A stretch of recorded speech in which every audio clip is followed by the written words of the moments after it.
little brothers and sisters. If all of you comfortable, I can speak in Marathi. I can speak in English also, but it's more comfortable for me in Marathi. So that's why आजच्या प्रजासत्ताक दिनाच्या निमित्तानं मुलांचा गुणगौरव आणि प्रजासत्ताक दिनाच्या निमित्तानं मुलांच्या मनामध्ये एक देशप्रेमाची आणि मातीकरता आत्मीयता निर्माण करण्याची भावना तयार व्हावी या उद्देशानं जो कार्यक्रम आता घेतला. ज्या मातीत तुम्ही आम्ही जन्माला आलो त्या महाराष्ट्राच्या मातीचं आराध्य दैवत छत्रपती शिवाजी महाराज, ज्यांच्यामुळे आज तुम्ही आम्ही या ठिकाणी शिक्षण घेतोय आणि ज्या युगपुरुषांना शिक्षणाची गंगा तुमच्या आमच्या दारापर्यंत आणली ते राष्ट्रपिता महात्मा ज्योतिराव फुले, आरक्षणाच्या माध्यमातून बहुजन समाजाला शिक्षणाच्या दारापर्यंत आणणारे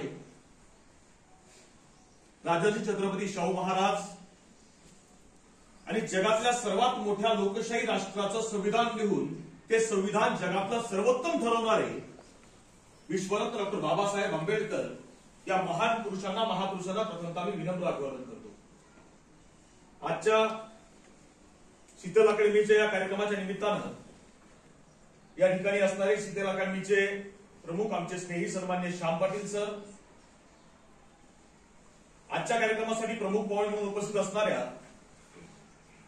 सन्मान्य विद्या भामरे मॅडम, त्याचसोबत नुकत्याच या कार्यक्रमासाठी या ठिकाणी उपस्थित असणाऱ्या सन्मान्य देवरे मॅडम, माझ्या समेत आलेल्या आमच्या शिवरिचल सेवाभावी ट्रस्टचे पदाधिकारी सन्मान्य मोहित वाघ, सन्मान्य रोहित शेवाळे, सन्मान्य आदित्य सोनवणे, माऊली बदाने आणि त्याचसोबत इथं समोर असणाऱ्या माझ्या लहान भावांनो आणि भगिनींनो. खरं तर पाटील सर, मला अभिमान तुमचा असा वाटतो की एका ग्रामीण भागामधून तुम्ही सुद्धा आहात, आपण सुद्धा ग्रामीण भागामधून आहोत आणि ग्रामीण भागामधून येऊन आपण आपल्या मातीतल्या लहान लहान या भावंडांनी पुढे यावं, बोलावं. मराठी असो, हिंदी असो, इंग्लिश असो, स्टेज डेअरिंग असो किंवा महाराष्ट्रातल्या भारतातल्या वेगवेगळ्या विषयांवर असो की लहान लहान शेतकऱ्यांची, सामान्य कष्टकऱ्यांची मुलं जेव्हा स्टेजच्या समोर येतात आणि सुंदर पद्धतीने जेव्हा बोलतात ते खऱ्या अर्थानं तुमचं यश आहे आणि त्याकरता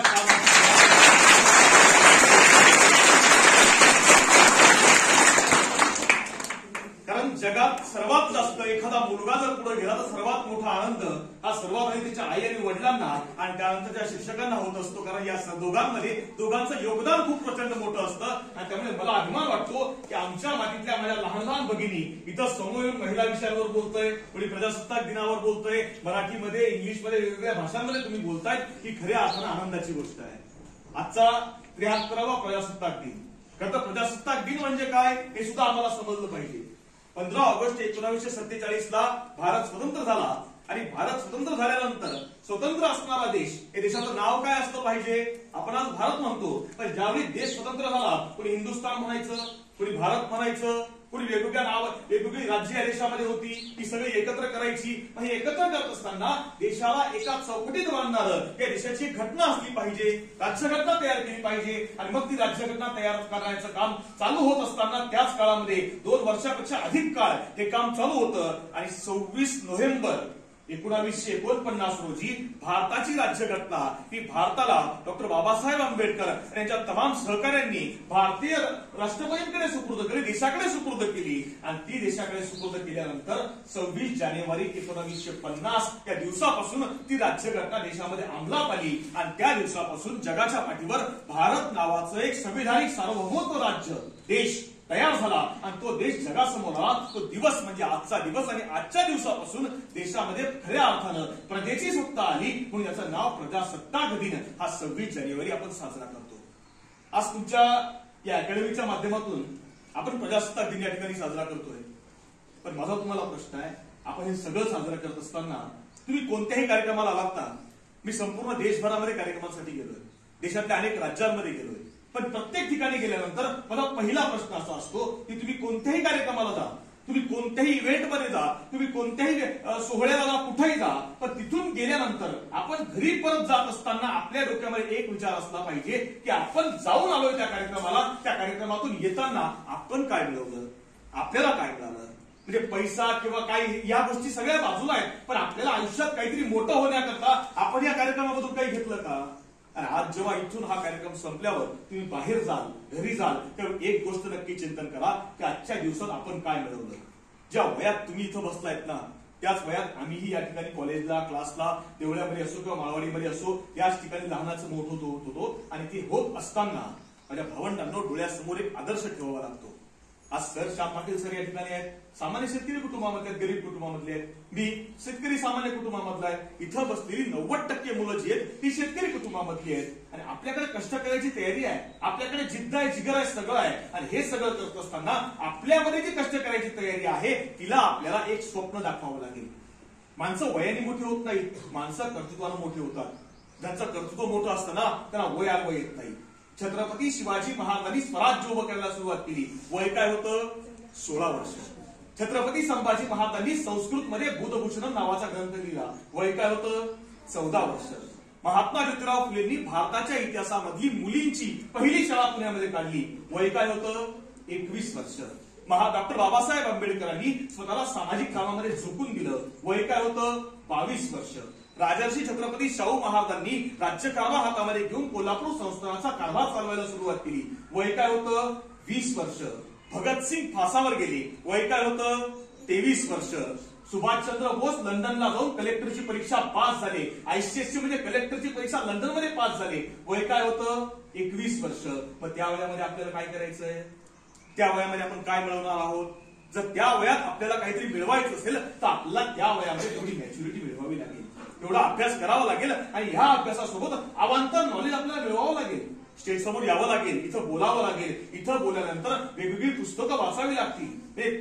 शाळेची पुस्तकं, पाठ्यक्रमामधली पुस्तकं माझ्या भावंडांनो तुम्ही वाचूच शकतात, पण शाळेतली पुस्तकं तुम्हाला चांगले मार्क्स मिळवून देतील सुद्धा. तुम्ही पहिल्या क्रमांकाने पास व्हाल, तुम्ही उत्तेजनार्थी याल, तुम्ही वेगवेगळ्या बक्षिसं सुद्धा मिळवाल, पण तुम्हाला जगामध्ये जगायचं ज्ञान जर मिळवायचं असेल तर तुम्हाला अवांतर वाचन वाढवावं लागेल. वेगवेगळ्या लेखकांची पुस्तकं वाचावी लागतील. आयुष्यात काहीतरी मिळवायचं असेल तर हे करावं लागेल. आणि हे करत असताना आज अकॅडमीमध्ये आपण आहात, क्लासेसमध्ये आहात, क्लासेसच्या माध्यमातून शिकतायत, तर आपल्या दिवसाचं, आपल्या वेळेचं नियोजन तुम्हाला करावं लागेल. तुम्हाला साधं उदाहरण सांगतो. छत्रपती शिवाजी महाराजांचे जे म्हटलं की आपल्या अंगामधून रक्त व्हायला लागतं. जगाच्या इतिहासामध्ये 350 वर्षामध्ये शेकडो राजे येऊन गेले, मोठे मोठे सम्राट झाले, बादशाह झाले, अनेक मोठी मोठी राज्य स्थापन झाली, पण जगाच्या इतिहासामध्ये एकही राजा असा नाहीये, एकही राजा असा नाही की 350 वर्षानंतर आजही लोक त्याचा जय जयकार करतात. जगामध्ये केवळ एक राजा असा आहे त्याचा लोक आजही जय जयकार करतात, ते नाव म्हणजे छत्रपती शिवाजी महाराज. काय केलं होतं शिवाजी महाराजांनी? शिवाजी महाराजांनी रायगड नावाचा किल्ला बांधला. तो राहुरीचा किल्ला होता, तो महाराजांनी रायगड म्हणून राजधानी म्हणून उभी केली आणि त्या रायगडावर 6 जून 1674 या दिवशी शिवाजी महाराजांनी राज्याभिषेक करायचं ठरवलं. शिवाजी महाराजांचा रायगडावर राज्याभिषेक आहे आणि राज्याभिषेकाकरता अनेक देशांमध्ये वेगवेगळ्या भागामधली वकील, इंग्रज, पोर्तुगीज, फ्रेंच, मोगल सगळे रायगडावर यायला लागले आणि त्यामध्ये एक वकील रायगडावर आला होता, इंग्रज वकील. त्याचं नाव होतं हेनरी ऑक्झिटन. हा हेनरी ऑक्झिटन रायगडावर आला, इंग्रज आहे, तो इंग्रजांचा आधी वकील आहे, त्याच्या हातामध्ये डायरी आहे. आता इंग्रजांना सवय आहे, आपल्या लोकांना सवय नाही की आज दिवसभरामध्ये आपण काय केलं डायरीवर लिहून ठेवावं. म्हणजे ती डायरी जर 2 दिवसांनी 8 दिवसांनी वाचली तर आपल्याला समजतं की आपण आयुष्यात नेमकं काय करतोय, काय मिळवलंय, या दिवशी काय करायला हवं होतं. इंग्रजांना सवय आहे. तो आला, त्यानं रायगडाकडे बघितलं, राज्याभिषेक आहे रायगडावरती, काही फायदेशी आला, त्यानं किल्ल्याकडे बघितलं. तू विचार करतो एवढा अजस्त्र किल्ला, हा किल्ला बांधायला किती वेळ लागला असेल, आणि किल्ला किती विशाल बांधला या शिवाजी महाराजांनी. हा किल्ला कोणी जिंकू शकत नाही. बरं जायचं कसं वरती? घोड्याने जाता येत नाही, मग जावं कसं? तर कुठलंही साधन नाही, पायी चालावं म्हटल्यानंतर अवघड आहे चढून जाणं. मग त्यानं विचार केला आपण पालखीमध्ये जाऊ. तो पालखीमध्ये बसला आणि पालखी त्या इंग्रज वकिलाला घेऊन वरती रायगडावर निघाली. ती पालखी चालतेय, एका वेळी त्या रस्त्याने एकच माणूस चालू शकतो अशी जागा आहे, अगदी छोटीशी जागा, आणि त्या वाटेवरून त्या हेनरी ऑक्झिटन नेलं जातोय. आता तो विचार करतो, डायरीमध्ये लिहितोय की मी रायगडावर आलोय, रायगड बघितला, किती विशाल किल्ला बांधलाय शिवाजी महाराजांनी. हा किल्ला इतका दुर्गम आहे की वरती एका वेळी फक्त एकच माणूस जाऊ शकतो, अगदी एवढीशी जागा आहे. तो 4 ठिकाणी थांबला आणि रायगडावरती आला आणि रायगडाच्या वरती आल्यावर त्यानं बघितलं की रायगडाच्या मुख्य दरवाजाजवळ तिथं हत्ती उभे आहेत. 2 मोठे मोठे हत्ती त्याला बघितले.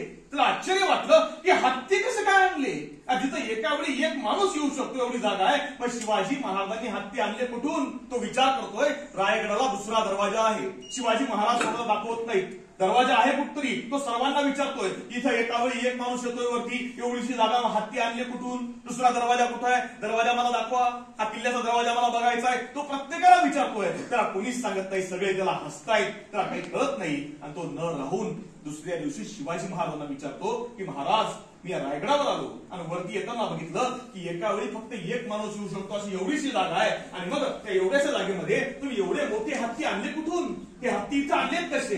आणि त्यावेळी शिवाजी महाराज सांगतायत की हेनरी ऑक्सिटन हे हत्ती आम्ही आज आणले नाही. म्हटले मग हेनरी ऑक्सिटन राज्याभिषेक मला करायचा आहे हे मी आज नव्हे तर मी 10 वर्षापूर्वी ठरवलं होतं, आणि मला माहिती होतं की जर 10 वर्षानंतर मला राज्याभिषेक करायचा असेल तर मला राज्याभिषेकाकरता रायगडावर हत्ती लागतील, आणि म्हणून मी 10 वर्षापूर्वीच हत्तीची लहान लहान पिल्लं पालखीत घातली आणि ती पालखीत घालून रायगडावर आणली, आणि ती 10 वर्षामध्ये रायगडावर लहानाची मोठी केली, आणि ती पिल्लं आज इथं उभी आहे. काय शिकायचं?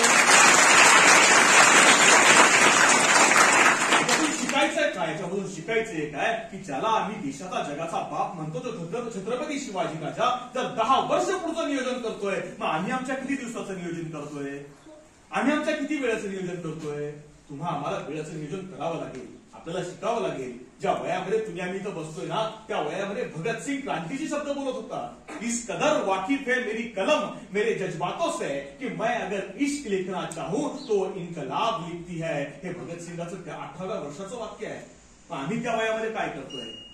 आमच्याकडे अवस्था अशी आहे की आज आम्ही इथे एकत्र बसलोय भावंडांनो, इथून बाहेर गेलोत ना की आम्ही वाटलो गेलोय, आम्ही जातीमध्ये वाटलोय, आम्ही धर्मामध्ये वाटलोय, आम्ही पंथामध्ये वाटलोय. पण तुम्हा आम्हाला पुढच्या काळामध्ये आपण जर भारताचे सुजाण नागरिक असू तर तुम्हा आम्हाला हे समजून घ्यावं लागेल की या देशामध्ये, या जगामध्ये, राष्ट्रामध्ये आम्हाला बाहेर जात असताना आमची सगळ्यात मोठी जात जी आहे ती मानवता आहे, सगळ्यात मोठा धर्म जो आहे हा माणूस आहे, हे म्हणून आम्हाला पुढे जावं लागेल. नाहीतर आम्ही वाटून घेतलंय भगवा हिंदूंचा, हिरवा मुसलमानांचा, निळा बौद्धांचा, पिवळा धनगरांचा, हे आमच्याकडे जाती धर्मामध्ये सगळं वाटलं गेलं. पण आम्हाला हा उगवणारा सूर्य जो आहे, उगवता सूर्य जो आहे भगवा दिसतो, तो हिंदू नाही आहे. हिरवगार जे आम्हाला शेत दिसतं ते मुस्लिम म्हणत नाही आम्ही त्याला. आकाश निळशार आहे म्हणून आम्ही त्याला बौद्ध म्हणत नाही. निसर्गाने आम्हाला वाटून दिलेलं नाही, आम्ही स्वतः हे वाटून घेतलंय. आणि हे जर कुठेतरी थांबवायचं असेल तर तुम्हा आम्हाला आयुष्यामध्ये अशी उंची गाठावी लागेल की ज्या उंचीकडे बघितल्यावर आपल्या कुटुंबाला, आपल्या गावाला, आपल्या नातेवाईकांना किंवा आपल्या शिक्षकांना आपला अभिमान वाटला पाहिजे. अशी उंची तुम्हाला आम्हाला गाठता आली पाहिजे. आयुष्यात अशा उंचीवर बसलं पाहिजे, इथून खालच्यांनी म्हटलं पाहिजे की नाही मला तिथपर्यंत पोहोचायचंय, मला त्या जागेवर जायचंय, आणि ते मिळवायचं असेल तर आयुष्यात काहीतरी करावं लागणार. आणि तुम्हाला म्हणाले सगळं इतिहासामधलं झालं सर, हे सगळं ठीक आहे, माझ्याकडे वेळ कमी आहे कारण आणि पेट्रोल पंपाच्या एका उद्घाटनाच्या कार्यक्रमाच्या निमित्तानं मला जायचं आहे. पण जाता जाता एक उदाहरण तुम्हाला सांगतो की आयुष्यात अशक्य असं काहीच नाही. उत्तर प्रदेशामध्ये कदाचित मला माहित नाही, आम्ही जुन्या सिलेबसमध्ये ते उदाहरण नव्हतं, पण आता नवीन सिलेबसमध्ये आय थिंक ते उदाहरण आलं असेल तर तुम्हाला माहित असेल, पण नसेल माहित तरी ऐका. उत्तर प्रदेशामध्ये बरेली नावाचं एक स्टेशन आहे, रेल्वे स्टेशन आहे. बरेली स्टेशनला सायंकाळचे रात्रीचे 9 वाजले आणि 9 वाजता व्हॉलीबॉल खेळणारी एक मुलगी आहे. ती मुलगी व्हॉलीबॉलची खेळाडू आहे आणि मॅच संपवून ती मुलगी रेल्वे स्टेशनवर आली. रात्रीचे 9 साडेनऊ वाजले, रेल्वे आली आहे प्लॅटफॉर्मवर, मुलगी त्या रेल्वेमध्ये शिरली. मॅच संपली होती, मुलगी रेल्वेमध्ये बसली, विचार करते जगात सुंदर झाली आहे, मॅच बघायची होती, मॅच खेळायची होती आपल्याला, आणि मुलीचं स्वप्न आहे की तिला माउंट एव्हरेस्ट शिखर सर करायचं आहे. माउंट एव्हरेस्ट म्हणजे जगातलं सर्वात उंच शिखर आहे, जगातलं सर्वात उंच शिखर. तिचं स्वप्न आहे की मला माउंट एव्हरेस्ट सर करायचं आहे. आणि मुलगी हा विचार करत रेल्वेमध्ये बसली आहे. बराच वेळ झाला रेल्वे चालू झाली आहे, रेल्वे चालते स्पीडमध्ये, पण रात्र झाली, 10 साडे 10 वाजले आणि रेल्वेमध्ये गर्दी नाहीये. आणि रात्रीच्या त्या रेल्वेच्या त्या डब्यामध्ये बराच वेळ कोणी नाहीये. एक माणूस का तो उतरून गेला पुढच्या स्टेशनला, मुलगी एकटीच बसली आहे. आणि पुढच्या स्टेशनला थांबल्यावर एक 4-5 मुलं त्या रेल्वेच्या डब्यामध्ये शिरली आहेत. कोणी गुटखा खाल्ला होता, कोणी हातामध्ये सिगरेट होती, अश्लील शिवीगाळ करत होते. समोर एक मुलगी बघितली आणि या मुलांमधलं हिंसर जनावर जागं झालं. त्यांनी शिवीगाळ करायला सुरुवात केली, त्या मुलीकडे बघून अश्लील हातभाव करायला सुरुवात केली. आणि एकाने त्या मुलीच्या गळ्यामध्ये सोन्याची चैन बघितली आणि यानं विचार केला की चैन हिसकवायला काय हरकत आहे. आणि तो मुलीजवळ आला आणि त्यानं मुलीच्या गळ्यामध्ये हात घातला आणि ती चैन हिसकवायचा प्रयत्न केला. पण मुलगी खेळाडू होती, तिनं फाडकन त्या पोराच्या एक थोबाडीत मारली. पोरगा 4 पावलं लांब जाऊन पडला. पण आपल्यातल्या एका मुलाला या मुलीनं मारलंय म्हटल्यावर हे सगळे एकत्र आले. त्या सगळ्यांनी त्या मुलीला पकडलं, त्या मुलीच्या गळ्यामधली सोन्याची चेन हिसकावून घेतली, तिला उचललं आणि चालत्या रेल्वेमधून बाहेर फेकून दिलं. ती मुलगी एवढी दुर्दैवी की समोरच्या रेल्वे ट्रॅकवरून दुसरी रेल्वे चालली होती. मुलगी त्या रेल्वेवर जाऊन आदळली आणि दोनही रेल्वे रुळांच्या मध्यभागी येऊन पडली. रात्रीचे 10:30-11 वाजलेत. मुलगी ओरडतीये, किंचाळतीये, आरोळ्या मारतीये, पण तिचा आवाज कोणाला ऐकू येत नाहीये. रेल्वे येतेय, रेल्वे जातीये, पण तिचा आवाज कोणाला जात नाही. आणि मुलीनं उठून उभा राहायचा प्रयत्न केला आणि उठून उभा राहायचा प्रयत्न केल्यावर तिच्या लक्षात आलं की तिचा एक पाय जो आहे गुडघ्यापासून तुटलाय आणि खाली लोंबकळतोय आणि डावा पाय 4-5 ठिकाणी वाकडा झालाय. तिला उठून उभा राहता येत नाहीये. ती आरोळ्या मारते, किंचाळतीये, पण तिचा आवाज कोणाला जात नाहीये. रात्रभर रेल्वे येत आहे, रेल्वे जात आहेत, पण मुलीचा आवाज कोणाला जात नाही आणि मुलगी तशीच बेशुद्ध झाली आहे आणि तिथंच पडली आहे. पहाटे एक म्हातारा माणूस त्या रेल्वे रोडावरून चालला होता. त्याला बघितलं की कोणतरी मुलगी पडली आहे. त्याला गावातल्या 4 लोकांना बोलवलं, बघा रे कोणाची मुलगी ही, तिला उचला इथून दवाखान्यात न्या. आणि त्या मुलीला उचललं, गावातल्या सरकारी दवाखान्यामध्ये नेलं. डॉक्टरांनी बघितलं की रात्रभरी मुलगी पडली आहे. तिचा उजवा पाय जो आहे गुडघ्यापासून खाली तुटलाय, लोंबकळतोय आणि डावा पाय 5-6 ठिकाणी वाकडा झालाय. डॉक्टरांनी सांगितलं या मुलीचा उजवा पाय जो आहे तो कापावा लागेल, कारण तो जर कापला नाही तर ते विष झालंय संपूर्ण शरीरामध्ये पसरेल आणि मुलीचा जीव जाऊ शकतो. आणि काय करावं, या मुलीचा उजवा पाय कापायचा आहे, पण तो कापायचा असेल तर तिला भूल द्यावी लागेल. पण भूल द्यायचं इंजेक्शन शिल्लक नाही, ते यायला 3 दिवस लागतील. मग काय करावं, भूल न देता या मुलीचा उजवा पाय कापून टाकला. तोपर्यंत त्या मुलीच्या कुटुंबाला बातमी समजली. त्यांनी त्या मुलीला उचललं, दिल्लीच्या हॉस्पिटलमध्ये ऍडमिट केलं. दिल्लीमध्ये ऍडमिट केल्यावर त्या मुलीवर 6 महिने उपचार चालू आहेत. 6 महिन्यामध्ये तिचा जो डावा पाय एक पाय कापला होता त्या ठिकाणी तिला आर्टिफिशियल पाय बसवून दिला आणि दुसरा पाय जो आहे तो 3-4 ठिकाणी वाकडा झाला होता, त्याला प्लास्टर करून टाकलं. 6 महिन्यापेक्षा जास्त काळ मुलगी दवाखान्यामध्ये आहे आणि दवाखान्यामधून व्हीलचेअरवर मुलगी बाहेर पडली आहे. आणि बाहेर पडल्यावर डॉक्टर त्या मुलीला सांगतायत, बाळा तुला उभं राहता येणार नाही, बाळा तुला चालता येणार नाही, बाळा व्हीलचेअरवरून खाली उतरायचं नाही. आणि मुलगी सांगते, डॉक्टर माझं स्वप्न आहे की मला माउंट एव्हरेस्ट करायचं आहे. डॉक्टर ओरडले, मूर्ख आहेस का तू, अगं तू जिना चढू शकत नाही, तुला माहितीये का माउंट एव्हरेस्ट म्हणजे काय? माउंट एव्हरेस्ट म्हणजे जगातलं सर्वात उंच शिखर आहे. हे चढण्याकरता अगं चांगला माणूस जाऊ शकत नाही. तू काय करशील, तुझा उजवा पाय पूर्ण तुटलाय, तिथं आर्टिफिशियल पाय बसवलाय आणि एक पाय जो आहे ना 5-6 ठिकाणी बाकडा आहे, त्याला प्लास्टर मारलंय, तू जिना चढू शकत नाही, तू माउंट एव्हरेस्ट काय गोष्टी करतेय? मुलगी म्हणते, डॉक्टर माझं स्वप्न आहे, मला माउंट एव्हरेस्ट चढायचं आहे. डॉक्टर सांगतात, बाळा तू माझ्या मुलीच्या वयाची आहेस, बाळा अगं एखादा चांगला माणूस 100 लोक जर माउंट एव्हरेस्ट चढायला गेली तर त्यापैकी एखादा माणूस वरती जातो, 90 लोक परत जातात आणि बाकीचे वाटेमध्ये मरण पावतात. एवढा मोठा तो डोंगर आहे, ते नाही चढता येणार बाळा तुला. पण मुलगी मध्ये डॉक्टर माझं स्वप्न आहे, जर स्वप्न पूर्ण करता येत नसेल तर जगायला काय अर्थ आहे डॉक्टर? डॉक्टरांनी हात टेकले आणि मुलगी घरी आली. पण स्वप्न स्वस्त बसू देत नाही आणि स्वप्न ती असतात. स्वप्न आमची स्वप्न कशी आहेत माहितीये का? स्वप्न म्हणजे झोपल्यावर पडणारी झोपेत स्वप्न नसतात. स्वप्न ही जिवंतपणे बघता आली पाहिजेत, ती पूर्ण करता आली पाहिजेत. आणि मुलगी विचार करते की माझं स्वप्न आहे ना माउंट एव्हरेस्ट चढायचं, मी चढू शकत नाही, पण बघायला काय हरकत आहे? माउंट एव्हरेस्ट बघू तर शकते ना. आणि मुलगी माउंट एव्हरेस्टच्या पायथ्याशी आली आहे. त्या माउंट एव्हरेस्ट कडे बघितलं, जगातला अजस्त्र सर्वात तो डोंगर चढण्याकरता तो माउंट एव्हरेस्ट चढण्याकरता शेकडो लोक तयारी करतायत, पण प्रत्येकाची हिंमत नाही पोहोचत जायची तिथपर्यंत. लोक येत आहेत आणि या मुलीला सांगतात, बाळा आमचे 2ही पाय चांगले आहेत तरी आम्ही जाऊ शकत नाही, बाळा तू जाऊ नकोस पुढे. मुलगी म्हटले, ठीक आहे जात नाही, पण एक पाऊल टाकून बघायला काय हरकत आहे? एक पाऊल टाकायला काय हरकत आहे? एक काय अपयशच आहे, याच्यापेक्षा वेगळं काय येईल? तिला पहिलं पाऊल टाकलं, दुसरं पाऊल टाकलं, तिसरं पाऊल टाकलं आणि मुलगी पुढे पुढे पुढे पुढे चालत राहिली आणि मुलगी निम्म्यापर्यंत आली आहे. आणि लोक सांगायला लागली, बाळा वर जाऊ नको, वर वातावरण खराब आहे, ऑक्सिजन कमी पडायला लागलाय वर, बाळा आमचे 2ही पाय चांगले आहेत, आम्ही सुदृढ आहोत. अगं तुझा पाय एक मोडलाय, एक पाय फ्रॅक्चर आहे, तू अपंग आहेस, बाळा तू वर जाऊ नको. मुलगी म्हणते, इथंपर्यंत आली ना, आता पुन्हा जाणं होणार नाही, थोडंसं पुढे करता करता एके दिवशी ती मुलगी माउंट एव्हरेस्टच्या सर्वोच्च शिखरावर जाऊन पोहोचली. हातामध्ये तिरंगा घेतला आणि जगाला दाखवलं, बघा मी इथपर्यंत येऊन पोहोचली आहे. त्या मुलीचं नाव होतं अरुणिमा सिन्हा. 11 एप्रिल 2011 अरुणिमा सिन्हाचा पाय कापला गेला. 21 मे 2013 अरुणिमा सिन्हा माउंट एव्हरेस्टच्या सर्वोच्च शिखरावर जाऊन पोहोचली आणि जगाला सांगितलं की माणूस शरीराने अपंग नसतो, माणूस मनाने अपंग असतो.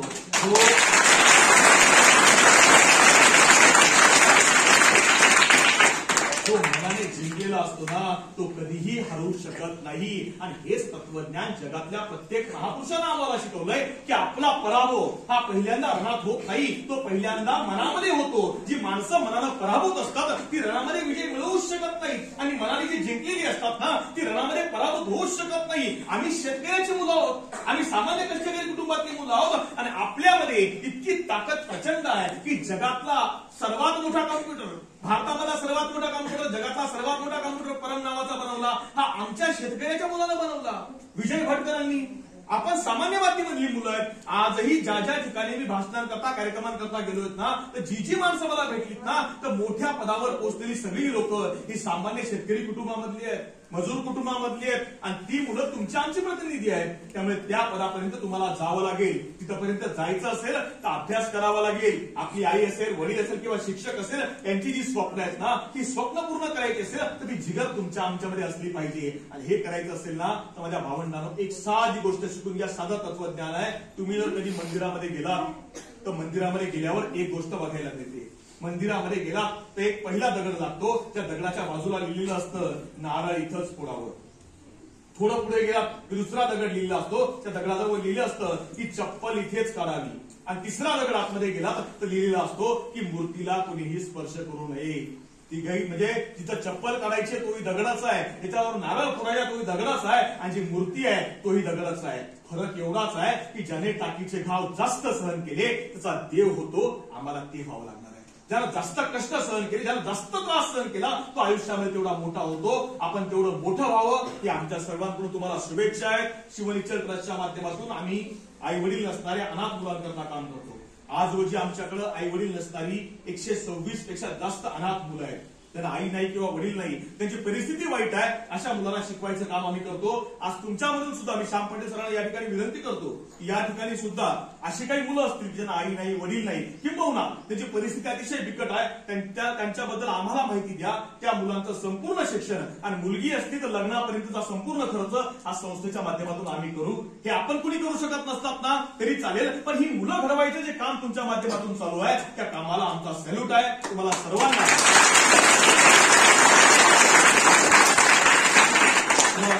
पुन्हा एकदा शुभेच्छा देतो.